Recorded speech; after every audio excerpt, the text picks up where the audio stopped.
Ever look at a car on the street and wonder why? Well, here are 10 useless cars that shouldn't exist. Number 1. BMW 4 Series Grand Coupe. The BMW 4 Series was released in 2014 and it was to replace the 3 Series Coupe.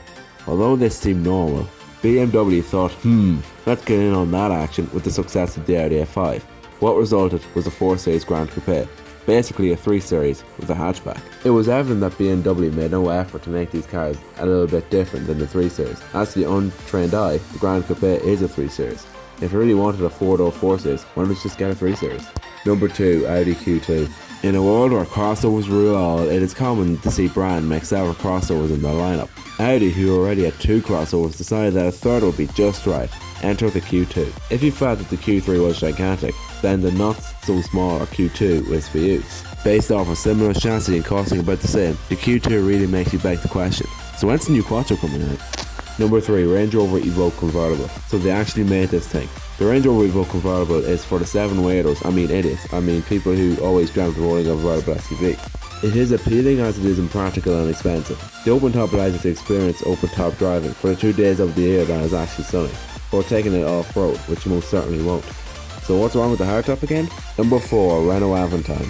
Quite a likeable car if you can ask me. The Renault Avantime was a shoot and brake SUV coupe thing which was actually quite desirable. It had leather seats, good engines, nice handling, and cool windows at the side.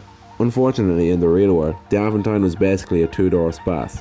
Its high price and strange appearance meant it was Marmite to some people, which made the Avantime as pointless as a cow with a snapback. Number 5. Ford Fusion. No, not the American Mondeo, but the small Focus-based hatchback, which made you wonder why it was made. For 10 years Ford made this hatchback even though they already had the Focus, Fiesta and C-Max alongside it. Therefore, the Fusion fell through the cracks and has since been forgotten about.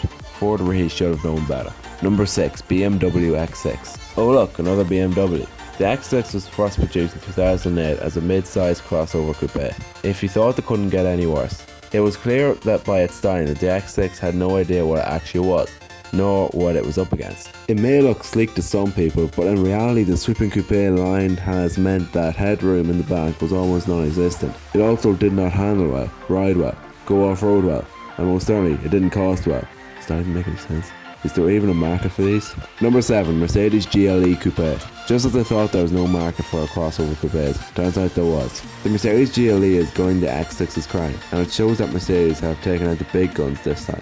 It's uglier than the X6, just as expensive as the S6, and just as useless. Every time I see some idiot has gone out and bought one of these, I always wonder what's wrong with a normal SUV like the appealing GLC, normal GLE and GLS. Number 8. Audi A5 Sportback. Yes, it is successful and very appealing, but just like the 4 Series Grand Coupe, the A5 Sportback defeats the purpose of the A5 in a way.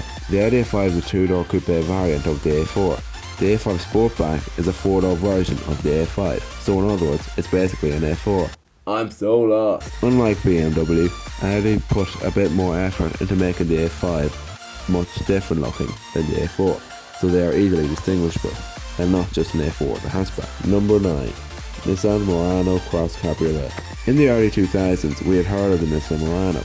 It was Nissan's take on a Range Rover or a Lincoln Navigator, but unlike its expensive rivals, the Murano had a cabriolet version, similar to the Evoque from Mario. The Murano was for the people with fewer brain cells than Amoeba. The Cross-cabriolet was impractical, slow, ugly, full of blind spots, and best of all, very expensive for what you got. Why did you buy one of these? Number 10. Mercedes R-Class. It's the end of the world. You listen to your wife too much and now you have 4 kids. A car guy's worst nightmare. The people carrier. Enter the Mercedes R-Class. A people carrier with class. Ever since its release in 2005, the R-Class has been riddled with poor sales, bad reviews and unreliability issues. It's things like this that would normally kill a car, but Mercedes have kept the R-Class going into its stride. There's even a 500 brake horsepower V8 model, but whoever buys these cars remains a mystery.